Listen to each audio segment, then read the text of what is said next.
Hey, bonjour à tous, c'est Amiro, j'espère que vous allez tous très bien et bienvenue pour cette vidéo du coup où je vais enfin vous présenter mon deck profile, du moins celui que j'ai utilisé ce week-end, et évidemment vous parler des bonnes cartes, de quels ont été mes choix, et si je dois changer des choses de cette decklist, lesquelles ce seraient.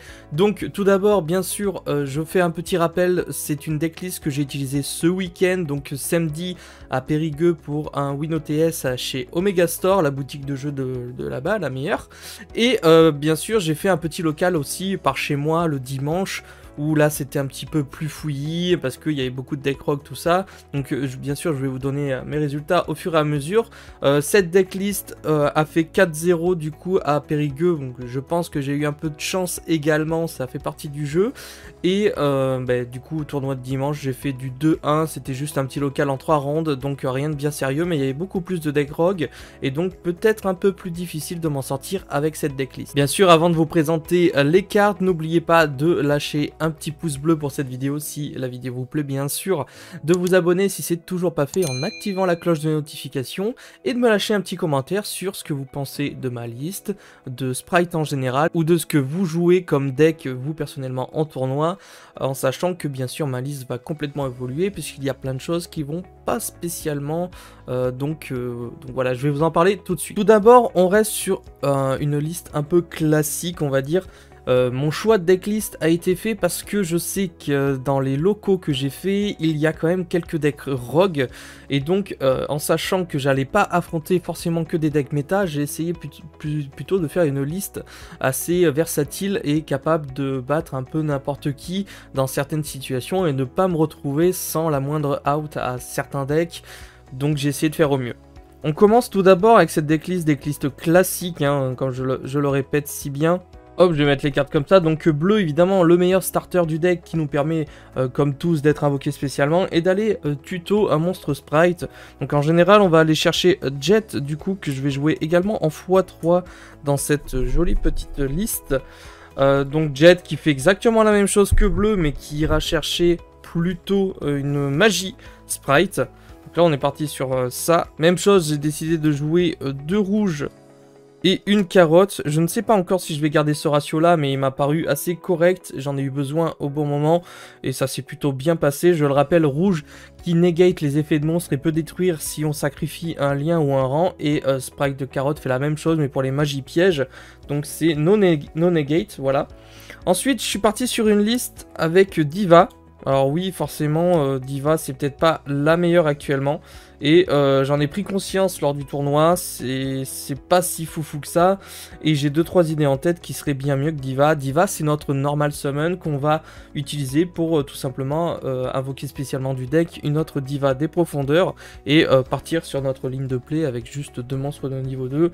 Donc c'est plutôt cool. C'est pas cool. Quoi, c'est pas cool? Ensuite, bien sûr, on a l'engine Crapaud. Et là, j'ai fait un choix fort de ne pas jouer la mystificatrice. Donc pareil, je pense que c'était une erreur de ma part de ne pas jouer la mystificatrice, puisque assez souvent je me suis retrouvé sans plus de grenouilles dans mon deck pour abuser de crapaud. Et il faut savoir que le crapaud samouraï, il peut se spé à chaque fois en bannissant une grenouille, et on a bien envie d'avoir cette mystificatrice au cimetière pour pouvoir proc les effets assez régulièrement. Et c'est simple, une fois j'aurais pu le réaliser 3 fois, mais il me manquait des grenouilles et c'était un petit peu compliqué pour moi d'aller chercher ce que je voulais faire avec. Donc personnellement, je pense rajouter la mystificatrice. On le rappelle, crapaud samouraï, je viens de le dire, et la grenouille démon qui va envoyer à chaque fois une grenouille de notre deck au cimetière et qui peut faire plein de choses à elle seule. Ensuite, j'ai le package des end-traps avec 3 haches, parce que c'est la meilleure end-trap du format. Bien sûr, après, à voir, mais c'est vraiment trop fort. Je pense la cut à 2, mais je sais pas trop encore. Alors, une carte qui m'a un petit peu fait défaut lors de mes tournois, voilà, des 2 tournois, c'est Gamma avec, bien sûr, le petit pilote. Je l'ai littéralement pas sorti en 7 games en tout, je l'ai pas sorti du tout. Et surtout, ça me prend une place énorme dans le deck, puisque je joue aussi les 3 téléports. Et si je devais cut quelque chose dans le deck, ce sera avant tout, je pense, le package Gamma à lui seul qui me fait 7 places, et c'est pas rien. Donc après il y en a qui aiment, il y en a qui aiment pas. Personnellement j'aime beaucoup, je voulais le placer, mais j'ai pas vraiment réussi à m'en servir comme il faut. Ensuite, j'ai quand même pris des Nibiru, puisque comme je l'ai dit, je savais que j'allais affronter du Rogue. Notamment, j'ai affronté du héros élémentaire. J'ai affronté aussi du Rogue le dimanche avec du Shadow, avec du Danger Kaiju, tout ça. J'avais envie d'avoir des Nibiru main, donc ça a été un choix fort, qui a été très sympa, puisque je l'ai pas mal sorti, ça m'a pas mal aidé. Après, voilà, ça reste une trap très très forte. Pourquoi pas aussi la placer plutôt en side quand on sait quel genre de deck vont être le plus représentés. Encore une fois, tout dépend du style de tournoi que vous allez faire. Il faut bien analyser là où vous allez, contre qui vous allez jouer. Et voilà, je pense que c'est le plus important. Donc là, ça m'a été très utile. Le package Sprite au niveau des magies, bien sûr, classique, avec 3 démarreurs et un fracas de Sprite. Fracas de Sprite qui m'a été extrêmement utile, surtout contre Tiermentation, où juste, en fait, il fait spé sa Winda, il dit fin de tour. Et tout simplement, Sprite ne veut pas démarrer. Et c'est en fait... Le but pour moi était de norm quelque chose, de spé Jet qui va chercher fracas de Sprite, et après derrière je fais juste une lien 1 avec ma normal summon, et après je pouvais résoudre fracas pour me débarrasser tout simplement de Winda, et c'est une des seules outs que j'avais contre Winda, et ça m'a vraiment été très utile. Comme je l'ai dit, le package téléport qui est là en extender, les extenders tout simplement pour à chaque fois spé notre petit gamma et potentiellement faire la synchro, parce que j'avais jour 1 je crois mis la synchro dans l'extra deck et je l'ai vite retiré. C'est pas fou, encore une fois je pense que je vais le cut parce que c'est sympa, honnêtement c'est pas une fois par tour, ça c'est sympa, mais au final je me suis rendu compte que gamma c'était la seule utilité que je pouvais en avoir quant au fait que je l'ai pas du tout résolu, hein, tout simplement. Une carte que je vais cut également, que j'ai voulu essayer dans ce deck là, c'est le pot des désirs. Pot des désirs c'est bien, ça fait piocher, ça fait bannir 10 aussi, et ça c'est très chiant, surtout quand on joue l'engine grenouille. On n'a pas envie de bannir nos grenouilles. On a quelques cartes non plus qu'on n'a pas spécialement envie de bannir parce qu'on a envie d'avoir toutes nos ressources dans le deck. Et même si Pot des désirs est extrêmement forte, si ça permet de piocher 2, et ça c'est énorme dans le format, ben ça crée quand même un handicap de ouf quant au fait de bannir 10, et je ne joue pas Prospérité parce que j'ai trop besoin de mon extra deck pour jouer Prospérité, et ça c'était quelque chose que je m'interdisais, et notamment que la carte est extrêmement chère, donc c'est très bien comme ça. Une des meilleures cartes qui m'a bien aidé également dans ces locaux que j'ai joué, c'est TTT. Alors TTT tout simplement, c'est une carte qui va nous permettre d'être activée quand notre adversaire active un effet de monstre durant notre tour. On va pouvoir l'activer et faire un des 3 effets. Donc soit on pioche 2 cartes, soit jusqu'à la même phase on prend le contrôle d'un monstre de l'adversaire, soit on va regarder la main de notre adversaire, choisir une carte et la mélanger dans le deck. Donc c'est extrêmement fort quand on sait que si notre adversaire n'a plus qu'une carte, voilà, ça va l'empêcher de retourner la situation derrière. Et je m'en suis servi notamment pour tout simplement récupérer une Apollousa et derrière pouvoir faire plein de choses, donc c'était assez cool pour moi, et elle m'a littéralement fait gagner des games, hein. Les one-off de ce deck sont appelés par la tombe et le plumeau que je pense je vais remettre en side. J'ai un petit peu trop respecté Edlish et j'en ai pas affronté un seul. Elle était là uniquement pour ça et pour les brandés de Tiermentation qui abusaient des magies. Donc voilà, mais clairement je pense que je peux la remettre en side parce que elle ne m'a absolument pas servi, et au contraire m'a plutôt desservi en étant une brique en main. Et le callback par contre qui est juste extraordinaire.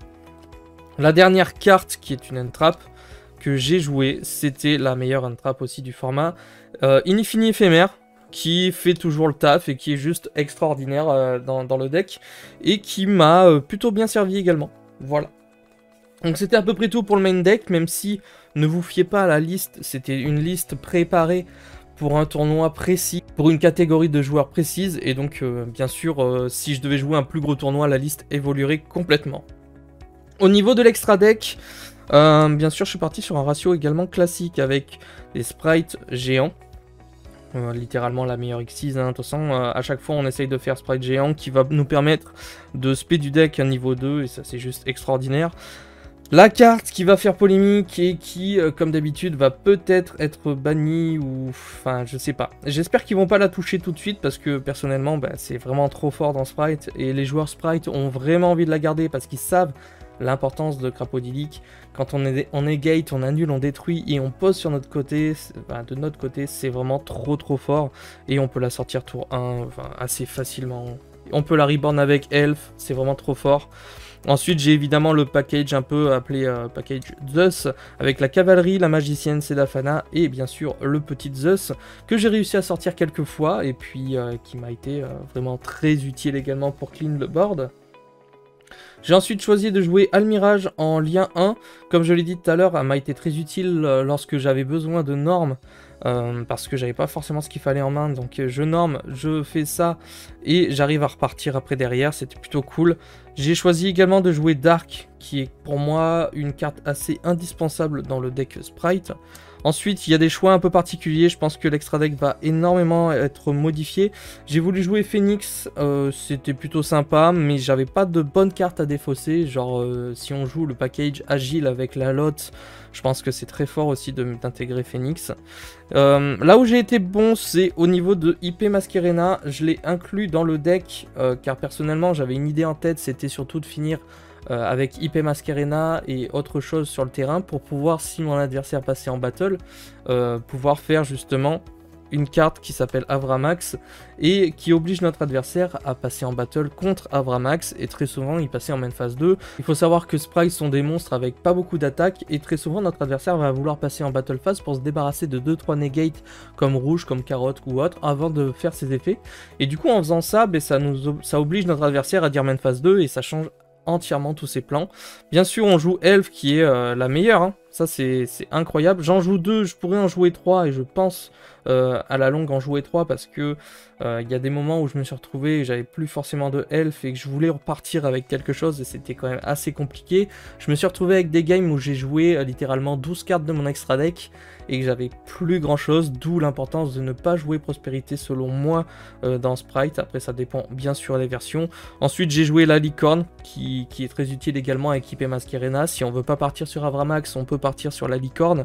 Et après j'ai joué une carte qui m'a pas forcément trop servi, qui est Access Code, qui est très forte pour aller chercher la victoire, hein, tout simplement. J'ai réussi à choper une petite victoire avec, mais on va dire que c'est peut-être pas la meilleure Link 4 à insérer dans Sprite, étant donné qu'on fait pas non plus 36 millions de liens, et que tout simplement on va aller chercher Access Code que si vraiment on a utilisé beaucoup de notre extra deck.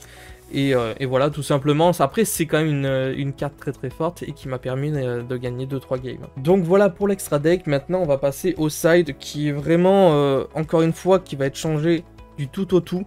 Parce que un side, c'est pareil, ça se prépare au fur et à mesure des tournois et ce qu'on s'apprête à affronter. J'ai joué de plus du tout Gouverneur des Ténèbres, qui est une des meilleures cartes actuellement pour negate tout le board adverse. Donc là, tout simplement, c'est une carte qui peut faire gagner à elle seule. Au niveau des cartes de go second, j'aurais aussi joué un Force Égale, qui est vraiment extraordinaire. Et comme je vous l'ai dit, j'ai pas mal respecté Edlich, même si j'en ai pas affronté un seul. Donc tant mieux pour moi, mais c'est quand même une des meilleures cartes contre Edlich. En carte de go second, j'ai également le redémarrage rouge qui est présent. J'avais beaucoup de cartes de go second, hein, je suis en train de voir. J'avais également mis le migrateur dimensionnel qui m'a servi une seule fois contre Matmec, si je dis pas de bêtises, et qui m'a été assez utile. Alors ce qui est un peu embêtant avec le migrateur, c'est que c'est quand même embêtant pour nous go second, parce que bon, certes on va empêcher notre adversaire de jouer, mais ça peut aussi nous porter défaut, mais en règle générale ça va un petit peu mieux. Disons que si on fait le migrateur, on peut pas partir sur notre ligne de play avec les grenouilles derrière, ça risque d'être très compliqué. J'ai choisi jugement que je vais littéralement cut à chaque fois, je sais pas pourquoi je veux prendre des jugements pour justement éviter des Dark Ruler No More. Et en fin de compte, à chaque fois, je me suis rendu compte que potentiellement, il aurait été meilleur comme choix de prendre les parfums anti-magie, même si ça nous bloque un petit peu nous aussi, donc après, il y a peut-être moyen de s'en débarrasser, mais je sais pas, même au niveau du time, c'est pas une bonne carte, donc après avoir les jugements, c'est quand même une grosse carte, c'est quand même très fort, et c'est peut-être aussi moi qui manquais d'expérience et qui n'ai pas su les placer comme il faut. Et enfin, pour terminer, j'avais quand même respecté Despia et Tiermentation. et même dual miroir et tout ça. Donc j'ai pris 3 barrières dimensionnelles qui m'ont plutôt bien servi et qui ont fait le taf comme d'habitude. Donc voilà les amis, au niveau de ma decklist, vous l'aurez compris, à ne pas recopier à la lettre, c'était pour un tournoi spécifique. Il y a énormément de choses, comme je vous l'ai dit, qui vont être changées parce que je me suis aperçu qu'il y avait des cartes.